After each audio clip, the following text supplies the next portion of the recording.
Network Entertainment. Hi, I'm JB. And I'm Ella. At ito ang Kwentong Callroom, powered by the Pod Network. Akala ko kwento albularyo. Happy 200th episode. Oo nga, 200 na. 200 episodes tayo. Isipin mo yun? That's a weekly episode ever since June 2022. Oo, grabe. 200. Oh my Tapos God. pagpalagyan mo ng 1 hour, that's, ano ba? 120,000 minutes. Or Wow, more than, sorry, galing more. mag-math. Ang galing. More ba? Hindi, parang ganun. Oh. Grabe, no? Ang galing. Thank you for staying on for 200 episodes. Alisin ko na mo akong Hindi, wait lang. Para guys, Ay, sorry. hindi pa natin na-explain. Ay, wala, sorry. Oo, Oo. kaya kami nakaganitong paandar. Sorry, ito lang. pero pa, it's a throwback to Wicked. Oo nga. Yeah. So, ikaw si Alpha ba? Yes, At ako si Fiero. Oh my God, ikaw pipiliin ni Fiero. Sana all. Oh my God, alam mo, medyo na-obsess ako sa kanya ngayon. Parang, Yung feed ko puro siya lang. ay, ako, Tsaka si David Cornswet. ako si Nick Wilde. Ako si Jonathan Bailey and David Cornswet dahil sa interview nila. I like the fox. Ooh. Anyway, so kaya yun yung tema because since it's our 200th episode and it's a big milestone for the pod, we'd like to talk about something heartfelt. Oh, And- na parang hindi heartfelt na iba. Pero today we're going to talk about how medicine has changed us for good. For the better. Oh, I like that song. Don't you like that Diba? song? Maganda nga, Oo. So ano lang to, keme lang to. Wala namang maglalaban dito. Pero it's just to throw back to Wicked. Yes. Ganda nun. Pero grabe, Jonathan Bailey. Kung nakikinig ka. Oo, Kung nakikinig ka. oo. Pwede mo Nagtatagalog mag-guess siya. ka. Alam mo, kahit ano, I can talk to him about anything. Ako, Diyos ko. Kahit after pa. But before that, We are Kwentong Cauldron Podcast. we're best friends and doctors and our goal is to demystify and humanize medicine. So, sa mga listeners namin, since 2022, happy 200 episodes sa atin. Thank you for staying on for the last 200 episodes also means 200 weeks, no? Actually, more than. Di ba meron tayong mga weeks na doble-doble yung Oo, episode? pag may special Oo. something, di ba? Oo, grabe, no? Yeah, we're really grateful that we were able to do this podcast for this long and that at least right now I still see myself doing it for a long time. UMOS pa yung isa dan. Ayun nga. Nag-fellowship pa ako. Oh, nag-fellowship pa. Parang- By this time, ano na yan? Ano? Ay, tama ba? Oy, wag mo. Ay, sorry. Puta ka. Oo nga. But it's really nice to be in this space. I really love doing it. It's my proudest creative pursuit. So, thank you for staying on. Bakit? Minout na alam mo yung sunod na, creative pursuit. Pag ni-replay, makita mo, minout ko yung sinabi Ano ba mo. sinasabi? Hindi. Ngayon lang. Groundbreaking. Suotin mo. Bullshit ka. Bakit susutin ako? Okay, tapos. At sa mga new listeners, welcome to Kwentong Albularyo. So, salamat naman at nakinig kayo. Kung ito yung first episode nyo, marami pa kami iba-ibang episode. 200 pa. Yun na nga, paulit-ulit 200. So, meron ka pang 199 backlogs. Kung ako sa iyo, bawasan mo na yung backlogs mo after nito. Kinig ka Marathon, like 5 episodes, habang naghugas ka ng pinggan, habang nagtutupi ka ng mga nilabhan mo, habang, ano pa ba, naglinis ka ng CR. Ayan. Lahat ng mga house chores. Yeah. Gawin mo na, tapos magiging productive ka pa habang nakikinig sa amin. At may mga mapapulot ka pa. Sure ba? Minsan. Okay. Minsan. And sometimes we're just here for a good time. So, follow us nga sa YouTube, sa Spotify, click the bell button, follow, subscribe, para ma-notify every Monday, 5 p.m. sa mga bagong episodes. So, today we're going to talk about the ways that medicine has changed us. Kaya siya yung pag-uusapan because I realize I'm a very different person before I entered medicine and after. And that may go both ways. It may be both good or bad, but still, it's a change. Tignan na lang tayo. Tigtatlo. Ayan. And 3 is the magic number. gusto ko ngayon lang natin ito pinag-usapan. Pero yung part that I like about for good, of course, the good part, but also because it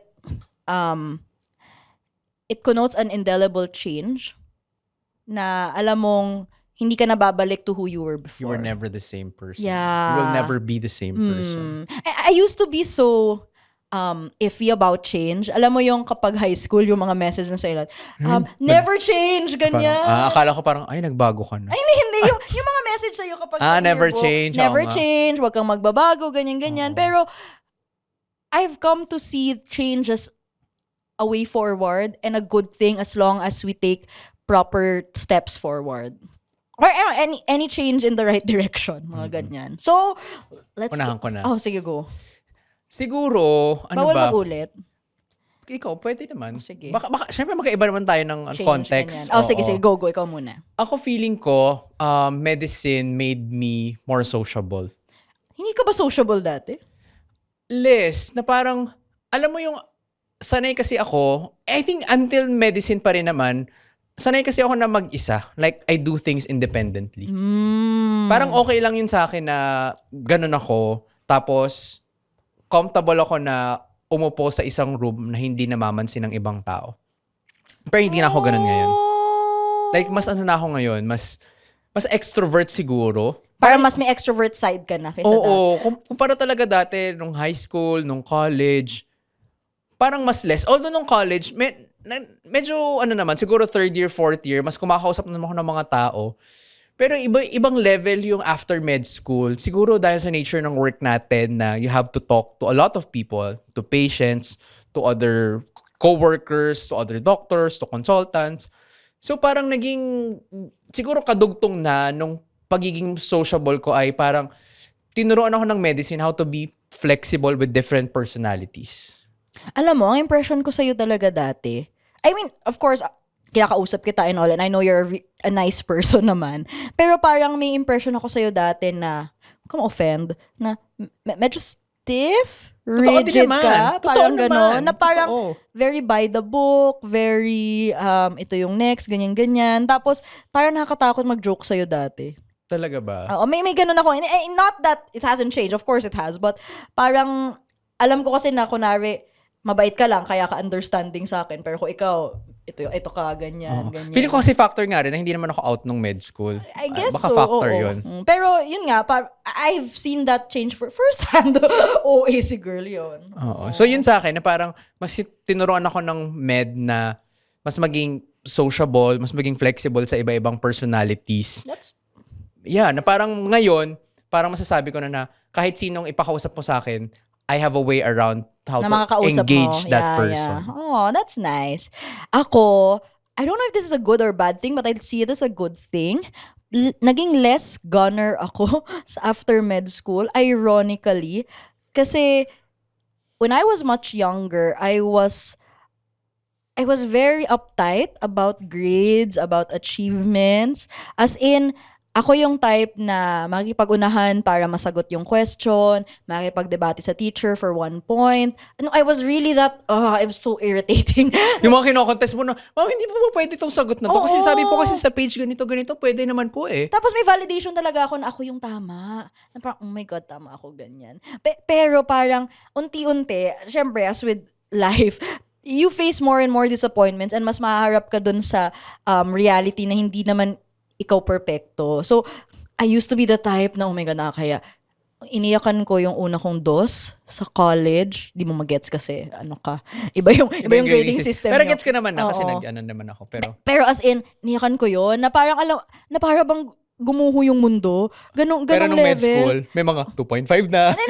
Ano siya, parang, ang nagbago sa akin sa med school, ano pa yun, start ng med school, I cared about that a lot pa din na ano yung grades ko, ano yung lalabas, mag-university scholar ba ako, ganong level, iniisip ko pa yun. Pero beyond the grades and the testing and beyond parang realizing na ang daming mas magaling sa'yo or iba-iba kayo ng strengths and your strengths will not always be an advantage in some areas.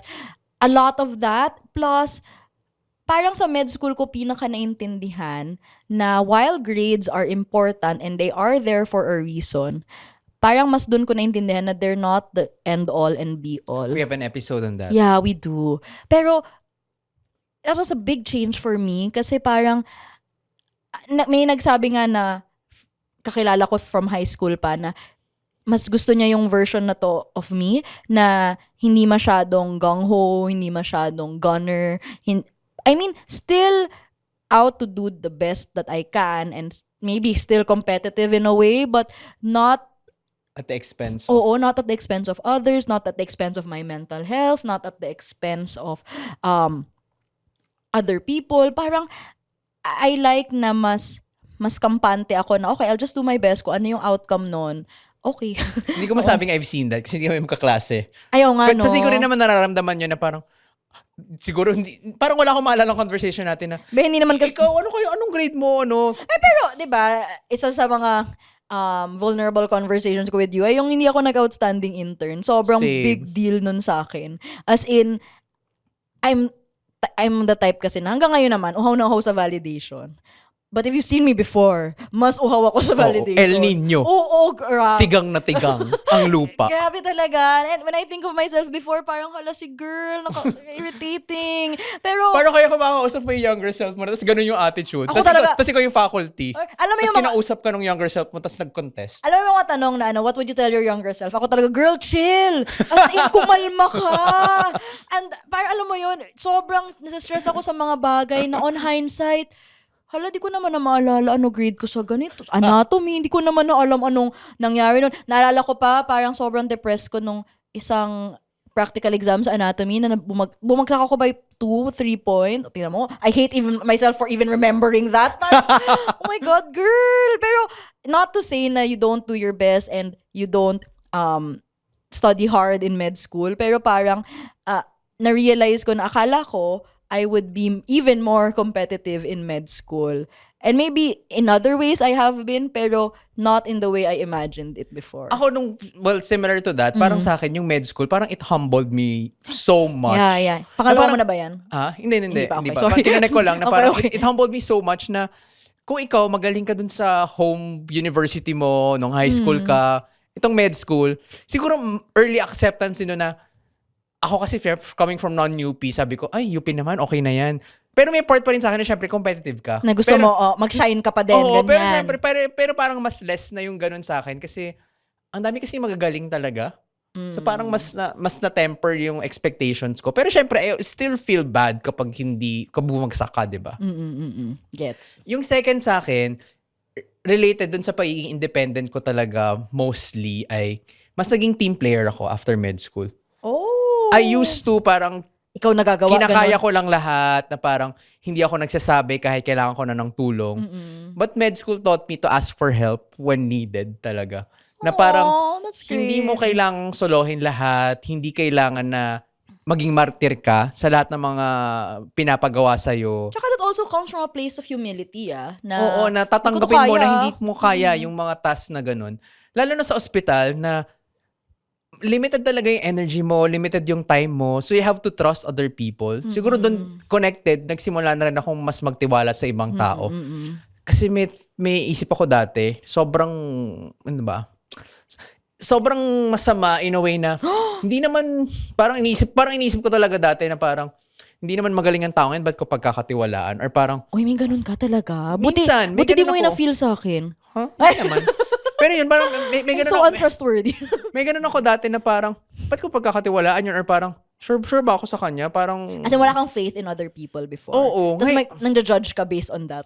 oo. Parang, talagang pin-down mo yung sinabi ko. Pero oo.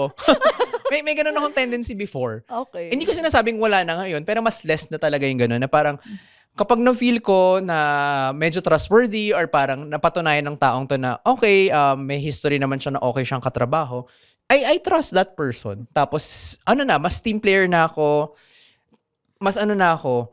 in connection with being a team player, I give credit to others kapag sa kanila naman talaga yung work. Hindi na ako parang, ay, ako naman talaga yung gumawa niyan or parang wala naman masyadong... Like yung mga dati na mga group work ninyo na parang pasanapasan mo yung mundo.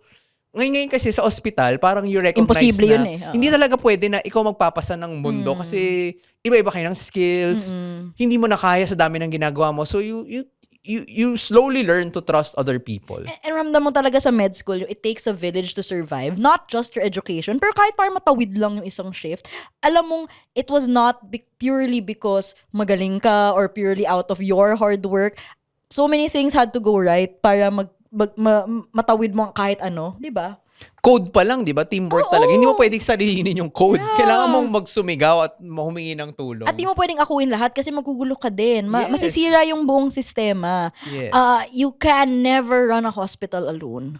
Yes. So yun sa akin, mas naging team player ako at mas naging trustworthy sa ibang tao. Kahit maraming beses na na-let down ka, pero trust wala. Trust again. Trust again eh. Wala. Love that for you. Hi, I'm Joelle. I talk for a living and I'm an overthinker. Life keeps going and the questions keep coming. But I hope you find comfort in the fact na hindi ka mag-isa. Ang dami nating overthinker, no? Sa ups and downs, twists and turns ng buhay, paano kung ituloy lang natin ang paghanap ng kasagutan? Ready? Tara! This is Joelle's Podcast. Paano kung? Powered by the Pod Network. Ako, ito hindi ko na naman alam kung maganda or hindi. Pero, mas naging galit ako after med school. As in, Sige, explain mo yan. Dati, I was very, sige, hindi naman galit, pero parang mas na-embrace ko yung negative things in life. Not in a bad way. I'd like to think of this as a positive change in myself. Kasi kunwari, dati, I was very, for lack of a better term, sobrang pro-administrasyon ako. Parang, kumbaga, I Tuta. was, medyo, parang, kung sa Harry Potter, I was one of the Umbridges. As in, Ano ka? Ikaw yung nagbibigay ng apple sa teacher. hindi na. Parang ano siya, I was always so Status quo. Status quo. I was always It's so working naman eh. parang okay naman. Bakit pa natin papalitan? Okay naman tayo, ganyan. And I was always so just focused on myself na okay naman ako, komportable naman ako. So di naman kailangan ng change or hindi naman ako nadidisturb nito, hindi naman ako naapektuhan nito. So I don't see a reason why we should change that. Tapos ako pa yung, oh my God, I was one of those people na pag nanonood ako ng news, parang pag kinikriticize, I'm sorry. Yung government. Pag kinikriticize yung government, ang sasagot ko ay, ang hirap kaya mag-gobyerno, ikaw kaya mag-gobyerno. I hate myself! Ang bakit? Cringe! As in, Last year lang ba ito? hindi ko mga high school naman yun. Sorry. As in, Akala ko last year lang to. of course, this was not Kung just kaya magpresidente. Oo, mga ganyan. Kasi ngayon na naisip kong ginawa ko, I hate myself. Tapos parang ako pa yung type dati na influence also of my upbringing ay, bayan, ba't rally ng rally? Ganyan, oh my God. Cut to next scene, nandun na siya. Kasali na siya. Kasali na siya. As in, I really don't like na I ate up my privilege before, na sobrang unaware ako of that privilege, na feeling ko, alam mo yung feeling mo na deserve mo lahat ng na-enjoy mo kasi magaling ka, kasi deserve mo yun. Yung mga... Ngayon talaga, pag naalala ko yung sinasabi ng nanay ko na, wag kang tutulad dyan sa taong yan, tambay lang, hindi nagtrabaho, ganyan na parang laki-laki ng katawan, hindi nagtrabaho. Ngayon, mas malawak na yung pagkakaunawa ko sa mga ganong statements. Kasi a lot of things could go wrong na hindi kasalanan ng tao. And a lot of it ay dahil meron tayong disenfranchising systems that push people further down and push all the privilege further up, na naintindihan ko lang when I came face to face with it. So this kind of understanding didn't come solely from med school. To be fair, I have to give credit to my high school teachers, to my college professors, na as in, alam mo, naalala ko pa yung sobrang mulat ako na hindi na trinidor talaga tayo na Aguinaldo, na hindi napakinggan ng maayos si Bonifacio. As in, all of that came nung college. But I guess the difference in med school was, alam mo, face-to-face ka na with the injustices in life, na you cannot ignore it. Hindi mo pwedeng sabihin na never ka nakakita ng mahirap or di ka nakakita ng dinaya ng buhay. Parang, Yung mga pinagkaitan ng hustisya, mga iniwan na lang ng gobyerno. or yung mga, alam mo yung when you listen and you do your histories, nakikita mo kasi, these people did their best. They did nothing wrong. They did everything by the book and still, napupunta pa rin sila sa mga ganitong sitwasyon.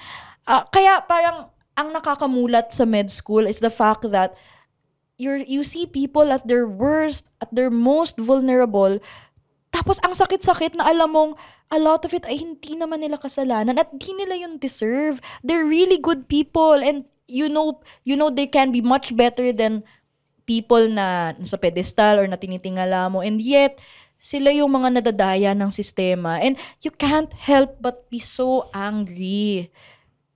Ayun, kaya yung mga episode natin lagi akong galit. At galit na naman siya. Oo, kasi ganito din yung experience ng boyfriend ko na parang ganun din siya, very sheltered, very privileged, growing up. Hindi, I mean, most of us in med school naman, by virtue of being able to go in med school, most of us came from privileged backgrounds. Tapos, it's so helpful na mas ng katotohanan.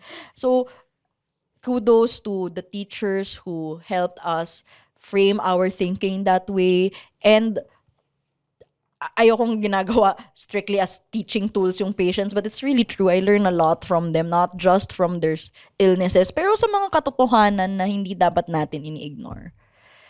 Ayun. Ikaw next. Yung last ko ay very connected dyan. Oh. I think medicine taught me to be more understanding in a lot of aspects. Okay. Na parang dati, yun nga, yung example ko kanina, akala ko kapag tamad ka, kapag tamad ka, wala ka ng trabaho, yung ka na, or parang kaya ka nagugutom kasi tamad ka.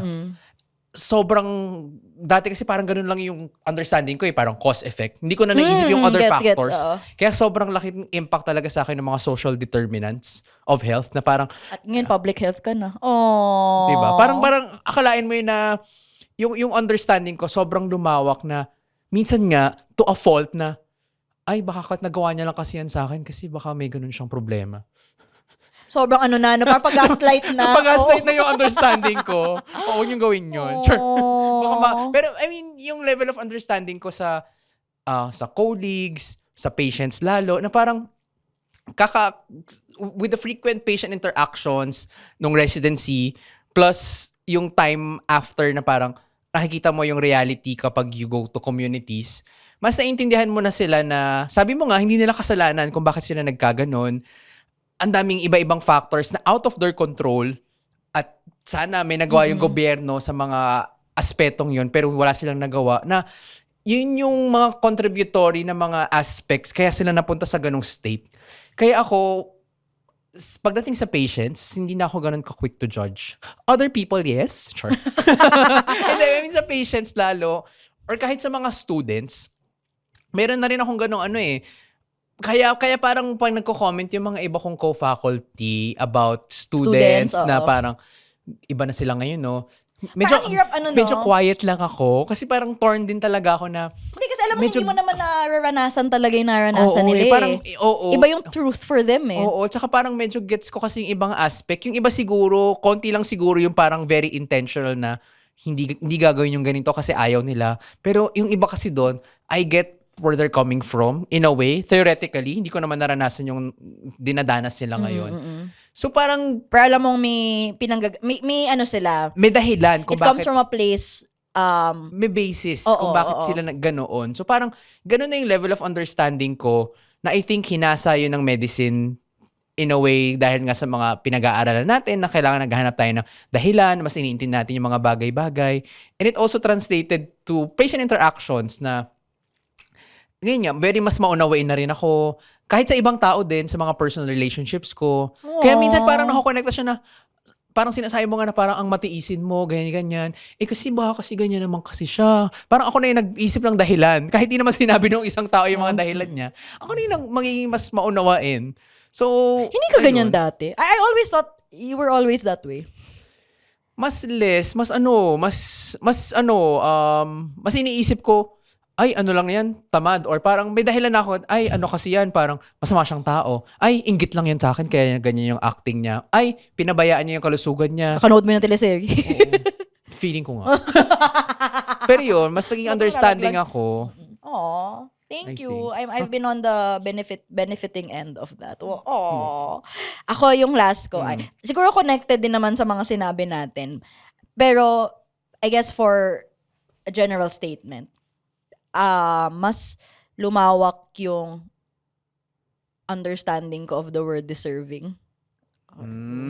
So, parang siya, not just with patients, but with co-doctors, with myself also. So, I used to think na deserving is something we aspire to. Parang, kaya ako nag-work hard so that I can deserve nice things, so that I can get nice things, so that I get the attention I want, so that I can get the necessities I need.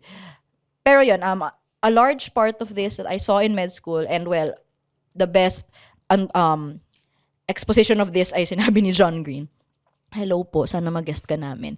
Na parang deserving is the wrong way to frame life.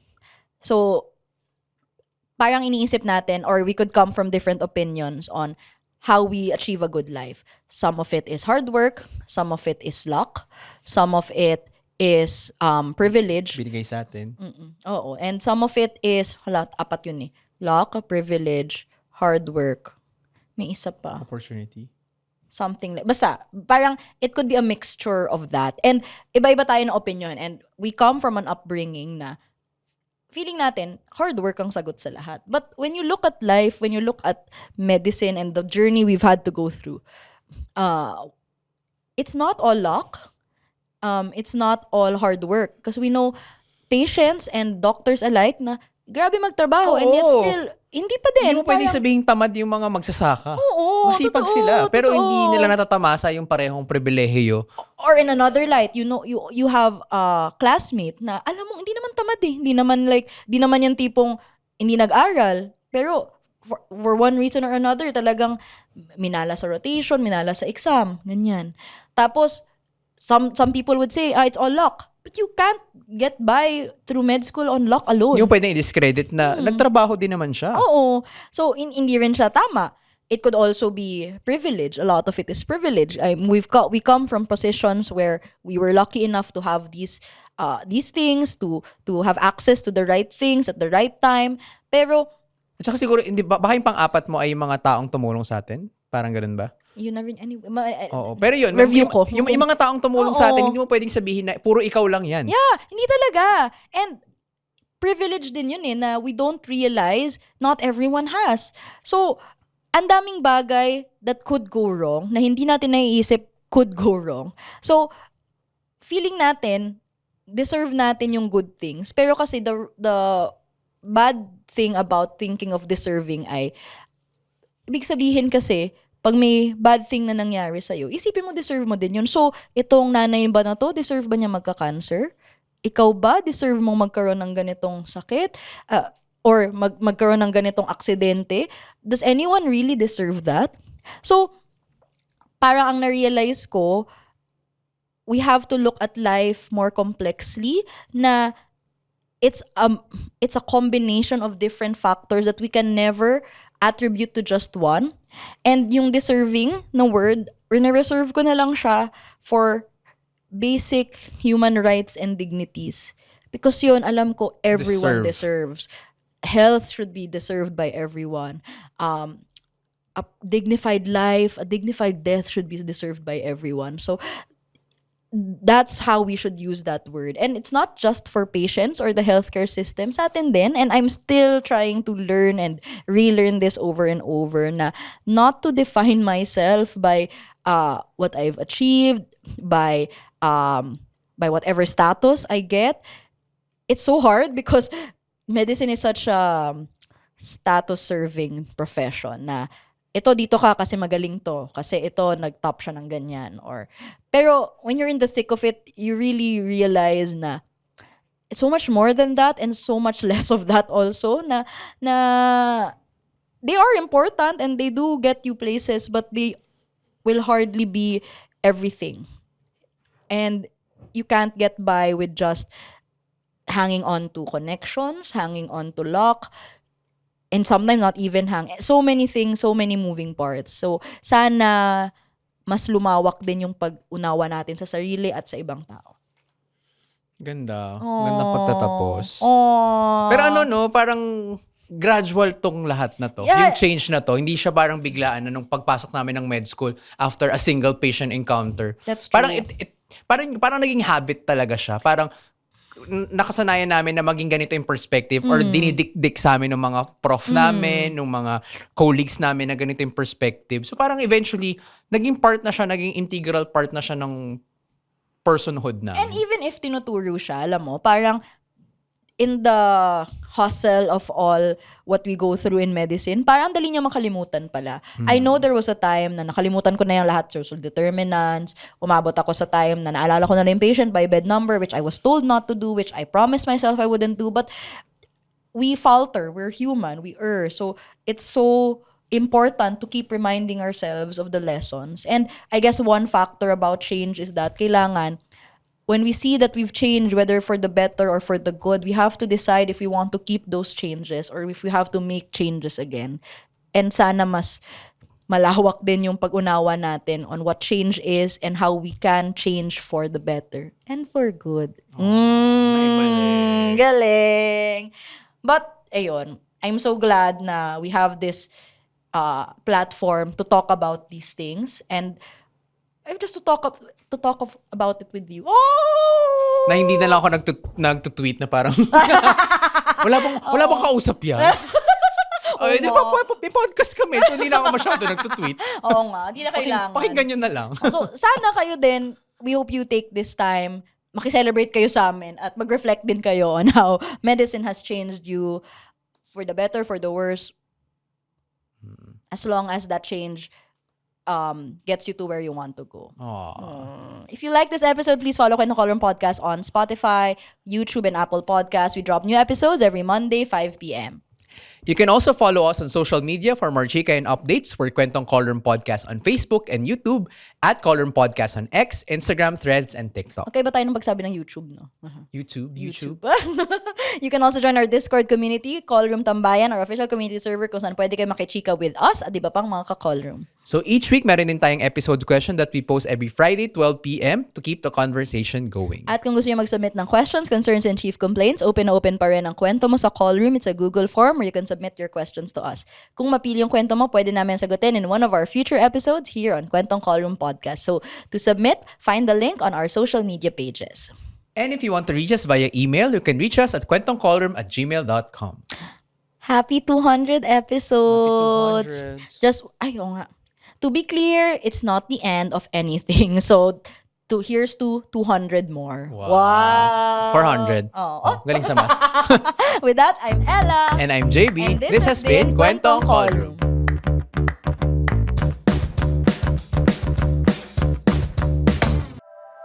The opinions of podcast creators, hosts, and guests are not necessarily reflective of the official stance of the Pod Network Entertainment, its hosts, or other network programs. The content created by the people behind the podcast is personal and not meant to harm any religion, ethnicity, group, organization, company, or individual.